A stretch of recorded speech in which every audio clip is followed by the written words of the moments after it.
Hi, my name is Rebecca Ray, and we're here at It's a Grand Cascade Coffee House. I'm with Leighton Reynolds, who is the author of Seaville Wildfire Trilogy. Right. And so, LJ, how are you today? I'm doing great. Thank you very much for being here. Should also know that this is where I got a lot of the ideas for the series right here in the coffee shop. Hope people will drive by and take a look at it. Characters, setting, everything. A lot of things came from right here. A lot of fun. So this is your main source of inspiration for writing the book? Absolutely.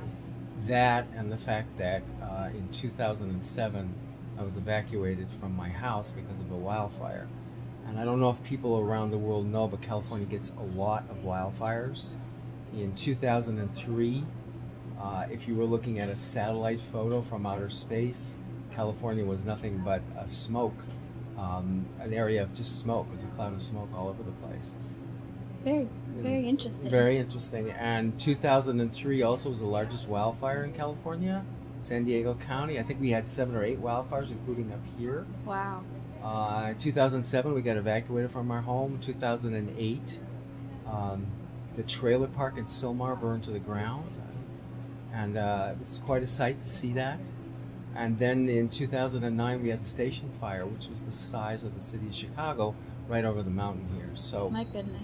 All that stuff led me to want to do something about it. And I thought about writing just a straight nonfiction book about wildfires. And then I decided that if I created a fictional story, more people would be interested. That's a great idea. And I would look to the community to give me ideas for characters, because there are characters from here, the coffee shop, and from the community, and that's how I got started. Oh, very good. So would you say that this book series is somewhat autobiographical? Absolutely.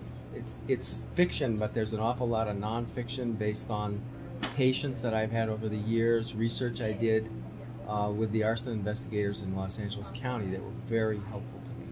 Oh, very cool. Okay, so more in detail, tell me a little bit more about the first book, From the Other Side of the Moon. From the Other Side of the Moon is where I started, and it's a flashback story. It starts out with Dr. Sterling, the main character, realizing that his 2 children, Abby, age 5, and Brad, age 9, are trapped behind the fire line, and the babysitter, Mrs. Andrews, is on the floor, and it's not clear in the garage whether she's alive or dead. And the road is blocked, so he can't get in. So he has to figure out how he's going to get the 2 miles up the hill and over the ridge to his home to save his children. And as he's going up the hill, then I flash back to a week before to look at all the events that had set it up. That set it up, exactly. Very good. And now also you discuss, the mentality behind arsonists. Yes. And really delve deeply into their thought processes. Right. I got really curious because the novels, plural, it's an exploration, really, of what's going on. And first of all, I think the public doesn't understand that arson is a criminal term. It's a crime. And there are serial arsonists who commit more than 1 arson episode in, I think, a 3-month period. So that's the criminal terminology. But there's also the term pyromania, which is the psychological term. It's classified along with other impulse disorders like compulsive gambling. It's very interesting. Right. It's an impulse to start a fire. Right. So I learned a lot, and then I began to understand even more deeply that setting fires on a regular basis with the desire either for revenge or just to watch a fire develop has a lot to do with regulating a person's emotions. Right. And then, doing even more research, I realized that what's at the bottom of all this process, what drives the arsonist, the pyromaniac, is sexual abuse is somewhere in their background, almost exclusively in all cases.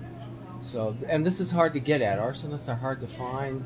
Yes. They're in prison, they're not in treatment, so it's been quite a journey to figure this out. Right. And with all the different, folds into human nature and their tendencies, you've kind of created a bunch of different characters to display each of these. Right. And for Roger, I'm assuming it must be very difficult to solve this on his own. So he relies on his friend Dr. Aginsky to help him, and that kind of rolls into the second novel. Right. In the second novel, Dr. Sterling takes his relationship with Dr. Bert Aginsky, who was a real person, and all the knowledge he had about evolution and the ongoing evolutionary development of the universe. And he folds that into a series of 4 seminars he's going to give at City Hall in Seaville, the fictitious city where it's at. And the night before it's going to happen, a hitman shows up at his house and says, hold on a second, you can't do this. And then I discovered in doing more research that hitmen usually do 2 things, the real ones. They give you a warning. If you don't comply, that's when they bump you off. So Lenny the hitman comes by to give Dr. Sterling the warning that you can't do this. And then a little later he discovers that his kids have been kidnapped and he doesn't know what to do that. And the second novel, the first one's a flashback, the second one takes place in less than 24 hours, and it's done over 3 time zones. There's California, there's Long Island, New York, where the teenagers are, and there's Central Tennessee, where Dr. Sterling's colleague is.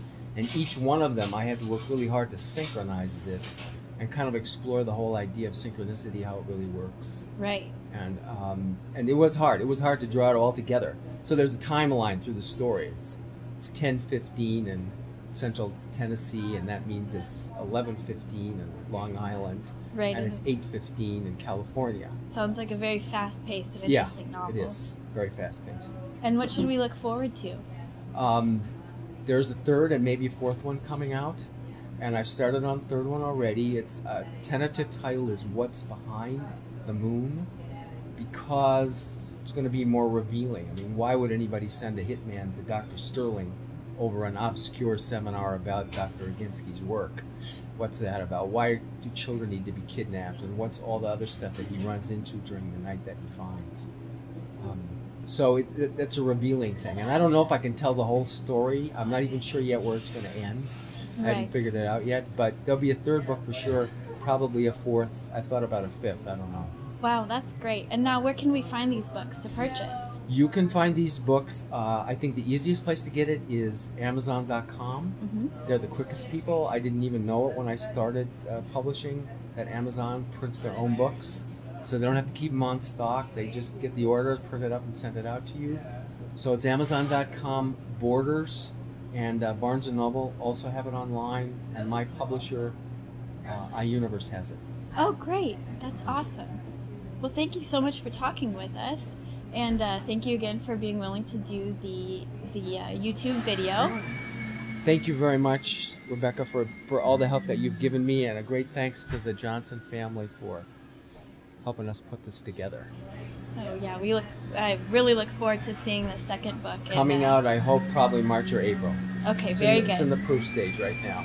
Thank you so much, LJ, for your time. Thank you very much. Thanks, Rebecca.